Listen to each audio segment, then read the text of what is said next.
नमस्कार दोस्तों, मैं नीरज कुमार। स्वागत है आपका मिशन जॉब अड्डा में। एक कथन है बाजीराव का, जो पेशवा था बाजीराव। उसने कहा था,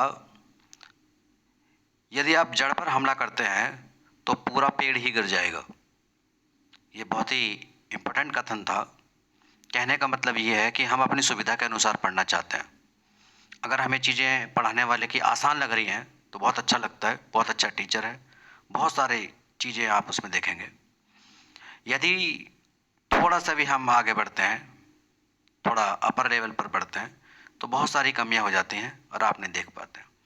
ध्यान रखो, अगर आपको सफल होना है तो हमें अपनी सुविधा के अनुसार नहीं, परीक्षक के दृष्टिकोण के हिसाब से, एग्जाम की डिमांड के हिसाब से हमें पढ़ना है। जो लोग अपनी सुविधा के हिसाब से पढ़ते हैं वो अक्सर एक भीड़ का हिस्सा बन के रह जाते हैं। तो आप समझ गए होंगे कि हमें कैसे कैसे क्वेश्चन एग्जामिनर आजकल पूछ रहा है, उस दिशा में हमें बढ़ना है। ना कि ये सोचना है कि हमें इजी से इजी क्वेश्चन देखने हैं। ऐसा कुछ नहीं है। आप जो चर्चा में चीज़ें हैं उनको ज़रूर देखा करो, अगर वाकई में आप अच्छे मार्क्स गेन करना चाहते हैं। ठीक है, बढ़ते हैं आगे। क्वेश्चन पहला है आपका। क्वेश्चन तो इस बार इसमें ऑब्जेक्टिव नहीं है, लेकिन आप इनको बहुत बेहतरीन तरीके से इसका एक नोट्स बना सकते हैं। ठीक है, पीएम विश्वकर्मा योजना क्या है? तो बहुत अच्छे से उसका मतलब उसमें कई क्वेश्चन बन सकते हैं। एक तो ये जो पीएम विश्वकर्मा योजना है कब स्टार्ट हुई? 17 सितंबर 2023, नरेंद्र मोदी के जन्मदिन के समय। ठीक है, 17 सितंबर 2023 को प्रारंभ हुई। कितने करोड़ रुपए की ये योजना है? 13,000 करोड़ रुपए की ये परियोजना है। 13,000 करोड़ रुपए की परियोजना है। एक केंद्रीय परियोजना है। ये आपको ध्यान रखना है कब स्टार्ट होती है पीएम विश्वकर्मा योजना। ठीक है, आगे इसमें क्या है? इसकी जो अवधि है विश्वकर्मा योजना की, अवधि 5 वर्ष है। 2023-24 से 2027-28। तो आपको याद रखना है कि विश्वकर्मा योजना की अवधि कितनी है? 5 वर्ष है। 2023-24 से 2027-28। इसका उद्देश्य क्या है विश्वकर्मा योजना का?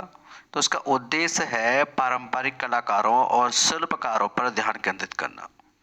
जो शिल्पकार होते हैं, कारीगर होते हैं, बहुत सारे हैंडमेड चीज़ बनाते हैं या मशीनों से भी बनती हैं बहुत सारी चीज़ें, तो उन कलाकारों पर थोड़ा ध्यान देना भी, हाँ तुम एक अच्छी चीज़ें बना सकते हो, ये उसका उद्देश्य है। तो इस उद्देश्य को पूरा करने के लिए उन्होंने क्या किया? ये जो विश्वकर्मा योजना चलाई है, तो ये उद्देश्य कैसे पूरे होंगे? ये उद्देश्य पूरे होंगे इन लोगों को पैसा देकर। बिना फंड के तो कुछ नहीं होता। तो फंड देना है, सरकार का टारगेट है इसमें। तो फंड कितना देना है? पहले ये 1 लाख रुपए देंगे पहली किस्त में, दूसरी किस्त में 2 लाख रुपए देंगे। फंड देंगे, आपको पैसा देंगे। और इसमें इन्होंने कहा है कि हम 5% इंटरेस्ट की छूट देंगे, 5% ब्याज की छूट, 5% ब्याज की छूट देंगे। तो ये इसका उद्देश्य है। देखिए सामने लिखा हुआ है, आप पढ़ लीजिए। कारीगरों को 5% की रियायती ब्याज दर के साथ 1 लाख रुपए की पहली किस्त, जो मैंने आपको बताई है, और 2 लाख रुपए की दूसरी किस्त दी जाएगी ऋण के रूप में, ताकि वो अपना काम कर सके, अपना बिजनेस ग्रो कर सके विश्वकर्मा योजना के तहत। यही पॉइंट होता है जो एग्जामिनर पूछता है, कभी कथन कारण में, कभी सत्य सत्य में, कई तरीके से एंगल से पूछ लेता है। लेकिन ऑब्जेक्ट टाइप पढ़ते पढ़ते हम इतना रट लेते हैं, अगर दूसरे एंगल से क्वेश्चन आ जाता है तो हम पेपर में गलत कराते हैं। थोड़ा बहुत ऑब्जेक्ट टाइप प्रैक्टिस हो जाती है, लेकिन एकदम उस पर डिपेंड नहीं हो सकते।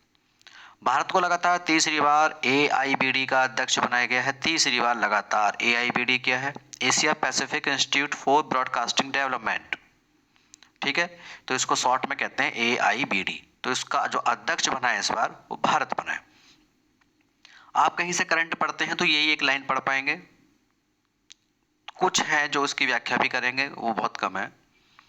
तो आपसे बस इतना पढ़ लिए, बट ये मोर देन सफिशिएंट ये चीज़ें नहीं है, आगे भी पढ़ना है हमें इसमें। चलिए, भारत बन तो गया इसका तीसरी बार लगातार अध्यक्ष, लेकिन इसकी कुछ और भी चीज़ें हैं। कब बना था ये संगठन, उसको भी हमने डाल दिया है। इसकी स्थापना जो हुई थी इस संगठन की, AIBD की, वो 1977 में हुई।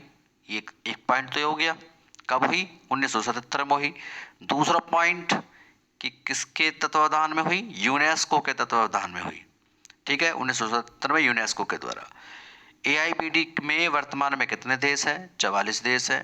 लेकिन उसमें संगठन कितने हैं? उसमें 92 सदस्य संगठन है। 92 सदस्य संगठन है। ठीक है, समझ में आ गया होगा बिल्कुल। जो थोड़ा सा भी माइंड रखते हैं और कंपटीशन के खिलाड़ी हैं वो बिल्कुल समझ गए होंगे। जो बिल्कुल फ्रेशर है, अभी कुछ पढ़ा ही नहीं है इन चीज़ों के बारे में, उन्हें थोड़ी कठिनाई हो सकती है, वो भी समझने की कोशिश करें। ठीक है, आगे आगे बढ़ते हैं हम अब इसके बारे में और क्या चीज़ें हो सकती हैं। इस संगठन के संस्थापक सदस्यों में भारत है। पूछ लेता कि भारत के संस्थापक सदस्य था या बाद में शामिल हुए संगठन में? नहीं, संस्थापक सदस्य, संस्थापक सदस्य इसमें हो रहा है। कौन सा मंत्रालय को इसमें शामिल किया गया है? प्रसार भारती को इसमें शामिल किया गया है, जो कि सूचना एवं प्रसारण मंत्रालय का एक निकाय है। प्रसार भारती की स्थापना कब हुई ये भी पूछ सकता है। देखिए, पूरी जीके करंट के साथ हमें पता होना चाहिए, तभी आनंद है, आपकी नॉलेज तभी तो ग्रो होगी। ये थोड़ी ना कि लास्ट ईयर के क्वेश्चन देख लिए, थोड़ी सी कोई ऑब्जेक्ट टाइप प्रैक्टिस कर ली, जाके एग्जाम में बैठ गए, फिर नंबर नहीं आया। ऐसा नहीं होता, थोड़ी सी मेहनत एक्स्ट्रा करनी होती है भाई। तो प्रसार भारती देखिए 1997 में बना था ये प्रसार भारती। तो ये मंत्रालय आपको याद रखना है, ये मंत्रालय प्रसार भारती 1997 में प्रसार भारती ये बना था। ठीक है, हाल ही में पंजाब के मुख्यमंत्री ने घोषणा की है कि पूसा 44 धान की जो किस्म है इस पर प्रतिबंध लगा दिया जाए। आपसे पूछ सकता है, एग्रीकल्चर क्वेश्चन है, किसी भी एग्जाम में आ सकता है, हाल ही में किस राज्य ने धान पर प्रतिबंध लगा दिया या कौन सी किस्म पर प्रतिबंध लगा दिया? पूसा 44 पे प्रतिबंध लगा दिया। प्रतिबंध क्यों लगा दिया इस पर भी चर्चा करेंगे। आपको पता है जल संकट तो चल ही रहा है पंजाब में, कई राज्यों में है ऐसे जल संकट, क्योंकि इसी एक लंबी फसल है, 160 दिन इस फसल को पकने में, तैयार होने में लगता है, तो बहुत ज़्यादा पानी की इस फसल को नीड होती है। तो इसके बारे में और डिटेल्स हम देख लेते हैं, लेकिन ये ध्यान रखना कौन सी फसल पर प्रतिबंध हाल ही में पंजाब ने लगा दिया है। देखिए, जो धान की किस्म है पूसा, इसको बनाया था भारतीय कृषि अनुसंधान परिषद ने, इसको विकसित किया था 1993 में। कब किया था? 1993 में। ठीक है, एक तो कब किया था ये ध्यान रखना। धान की किस्म है, किसने किया? भारतीय कृषि अनुसंधान परिषद ने किया, जिसका मुख्यालय दिल्ली में है। ये भी ध्यान रखना, इसका मुख्यालय कहाँ है? आईसीएआर का दिल्ली। पकने में लंबा समय लेता है, कितना समय लेता है? 160 दिन लेता है। 160 दिन तो बहुत होते हैं भाई, लगभग 5 महीने से ज़्यादा होते हैं। तो पंजाब में पानी की गहरी समस्या है, तो पानी तो इसको ज़्यादा चाहिए, फिर तो जल संकट है, तो इसलिए कम अवधि की फसलों को रखा जाएगा और इस पर प्रतिबंध लगा दिया गया है। ठीक है, पहला सार्वजनिक क्षेत्र का कारवां पार्क कहाँ बनेगा? बेकल, बेकल किले में। बेकल किला कहाँ है? केरल में आपका। ये किला कहाँ पर है? बेकल किला। आपसे पूछ ले, सिंपल क्वेश्चन पूछ सकता है, बेकल किला कहाँ पर है? केरल में।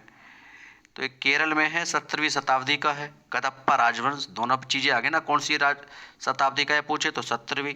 पूछता है कौन से राजवंश का है तो आप लिख देंगे कदप्पा राजवंश। पहला, केरल का पहला सार्वजनिक क्षेत्र का कारवा पार्क केरल के बेकल किले में इसको बनाया जा रहा है। ठीक है, आगे बढ़ते हैं। आगे पेमेंट इंफ्रास्ट्रक्चर डेवलपमेंट फंड, जिसे शॉर्ट में कहते हैं हम PIDF। क्या बोलते हैं इसे? PIDF। इसको बहुत ध्यान से पढ़ना, थोड़ा आपको लगेगा बोरिंग है, लेकिन बोरिंग चीज़ नहीं, यही एग्जाम में आते हैं। हम भटकते हैं अपने आप को, अपनी सुविधा के अनुसार पढ़ना चाहते हैं, इसलिए हमें दिक्कतें आती हैं। इसको सोचिए आप, payment infrastructure development PIDF। PIDF कब, ये पूछ लो कब बना है PIDF? इसे बनाया गया था जनवरी 2021 में। किसके द्वारा? RBI के द्वारा। ऑप्शन में बहुत सारी चीजें आएंगी, जैसे कि वित्त मंत्रालय, वाणिज्य मंत्रालय, तो ध्यान रखना है आपको। ध्यान तो यही तो रखना होता है एग्जाम में, यही तो दिक्कतें होती है। इसको RBI ने गठित किया 2021 में। क्लियर? 3 साल के लिए लॉन्च किया गया था उस समय। उस समय कितने साल के लिए लॉन्च किया गया था? 3 साल के लिए। तो अब चर्चा में क्यों है? 2021 में बना। ये इसकी जो अवधि है वो 2 साल बढ़ा दी, इंक्रीज कर दी है। इसकी जो अवधि है वो 2 साल बढ़ा दी है। ठीक है, इसकी अवधि 2 साल बढ़ गई, इसलिए चर्चा में है। तो आपको पूछ सकता है भी कहाँ है, क्या है इसके बारे में। उद्देश्य है इसका भी PIDF का देश में भुगतान स्वीकृति उपकरणों की संख्या को कई गुना बढ़ाना। भुगतान के कई तरीके होते हैं, कुछ पढ़े लिखे लोग होते हैं, कुछ पढ़े लिखे नहीं होते हैं, कुछ क्षेत्र ऐसे होते हैं, तो उनको भी इसमें शामिल करना था। अब इसमें क्या है, पीआईडीएफ भारत के जो टीयर 3 से टीयर 6 शहर हैं और उत्तर पूर्वी राज्यों में भुगतान की स्वीकृति, बुनियादी ढांचे का विकास करना। ठीक है, ये अधिकृत कार्ड नेटवर्क के परामर्श से आरबीआई द्वारा स्थापित एक फंड है। तो कुल मिला के पैसे का लेन देन का मामला इसमें बनता है। तो ध्यान रखना, इसकी स्थापना कितने वर्ष के लिए, किसने गठित किया, ये चीज़ ध्यान रखनी है। केंद्र शासित प्रदेश जम्मू कश्मीर और लद्दाख पर भी इसमें विशेष ध्यान दिया जाएगा। ये लेकिन इसमें आगे चल के क्या जोड़ा गया था, इसमें आगे चल के जोड़ा गया था टीयर फर्स्ट और टीयर 2 जो शहर होते हैं उसमें टीयर फर्स्ट टीयर 2 केंद्र और पीएम स्वनिधि, सुना होगा ये, पीएम स्वनिधि योजना के लाभार्थियों को अगस्त में इसे जोड़ दिया गया, अगस्त 2021 में। पीएम स्वनिधि आप जानते होंगे जो 2020 में चलाई थी कोरोना काल में, कि जो रेहड़ी वाले हैं, ठेली वाले हैं, उनको 10,000 रुपये का फंड दिया जाए जिससे वो अपना काम कर सकें, कोई भी काम ठेली वाला करता हो कर सके, उसके लिए पीएम स्वनिधि योजना चलाई गई थी। ठीक है, तो पीएम स्वनिधि योजना को भी इसमें शामिल कर लिया गया था अगस्त 2021 में। योजना जनवरी में चली थी, अब पीएम स्वनिधि को कब शामिल किया गया था, 2021 में। इसके साथ ही टीयर फर्स्ट और टीयर सेकंड के जो शहर होते हैं उनको भी शामिल किया। ये अलग अलग टीयर के शहर होते हैं, जनसंख्या और कई चीज़ जैसे मानक होते हैं उसके आधार पर बनाते हैं। आगे है आयरन डोम। आयरन डोम क्या है भाई, आयरन डोम जो है आपका इजराइल की वायु मिसाइल रक्षा प्रणाली है। अब ये क्या करती है, कम दूरी के रॉकेटों से बचाव के लिए हवा में ही उनको रोक देती है। जैसे आयरन डोम में मान लीजिए फिलिस्तीन तो एक देश है, आजकल चर्चा में है, वहाँ एक आतंकी संगठन है हमास। तो हमास मान लीजिए इजराइल पर अटैक करता है, तो आयरन डोम क्या है, ये उससे जो रॉकेट है, जो आयरन डोम है, वो उसको ऑटोमेटिकली उसको हवा में ही रोक देगा। तो हालांकि मिसाइल गिरी है काफ़ी इस बार इजराइल पर, क्योंकि बहुत बड़ी संख्या में उन्होंने डाली हैं, तो ये दिक्कतें आई, आयरन डोम शायद उसमें काम नहीं कर पाया ज़्यादा। थोड़ी बहुत मिसाइल होती तो वो रोक सकता था। तो हमास ने काफ़ी पावरफुल हमला किया है। हमास एक आतंकी संगठन है। जब ये इजराइल बना था 1948 में, तब वहाँ के जो फिलिस्तीनी लोग थे वो उसका विरोध कर रहे थे। तो उनके विरोध को रोकने के लिए इजराइल ने ही एक संगठन बनाया ताकि जो उदारवादी नेता हैं उनको रोका जा सके। तो उनको रोकने के लिए जो एक संगठन बनाया गया था, उसी संगठन को हमास कहते हैं। मतलब ये हुआ कि हमास की जो उत्पत्ति है वो खुद इजराइल ने ही की थी। आज उसी इजराइल पर हमास हमले कर रहा है। ठीक उसी तरह सोवियत संघ को रोकने के लिए अफगानिस्तान में तालिबानी लड़ाके किसने बनाए, अमेरिका ने। बाद में प्रॉब्लम किसके सामने आई, अमेरिका के। तालिबानियों ने फिर बाद में अमेरिका के ऊपर ही उनके सेना के ऊपर उनके ऊपर हमले करने जारी कर दिए। यानी कि ये लोग पहले इन्होंने ये संगठन बनाए और बाद में इन्हीं के लिए प्रॉब्लम बन जाती है। ठीक है, तो सारी लड़ाई एक धार्मिक स्थल के लिए है वहाँ। तो बहुत सारी चीज़ें, खैर मैं वहाँ नहीं जाऊँगा अभी, थोड़ा सा आप समझ गए होंगे आजकल चर्चा में है। यह एक समय में कई रॉकेटों को सफलतापूर्वक रोकने में सक्षम है। तो ये थोड़ा ध्यान रखना, आ सकता है एग्जाम में। तो ये आपका इंडस्ट्रीज द्वारा, इजराइल एयरोस्पेस इंडस्ट्रीज द्वारा ये विकसित है। मार्च 2011 में इसकी शुरुआत हुई थी। आगे है, हाल ही में भारतीय रिजर्व बैंक ने, आरबीआई ने कार्ड ऑन फाइल टोकनाइजेशन यानी कि जिसे बोलते हैं हम COFT शुरू करने का प्रस्ताव रखा है।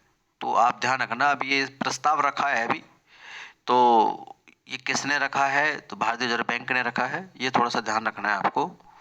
ये एक प्रकार से क्या होता है, डेबिट कार्ड जो विवरण है उसको एक टोकन नाम दिया है क्रेडिट और डेबिट कार्ड के लिए। क्रेडिट कार्ड और डेबिट कार्ड है ना, उसको टोकन नाम का एक वैकल्पिक कोड में बदल देंगे जिससे आगे दिक्कत ना हो।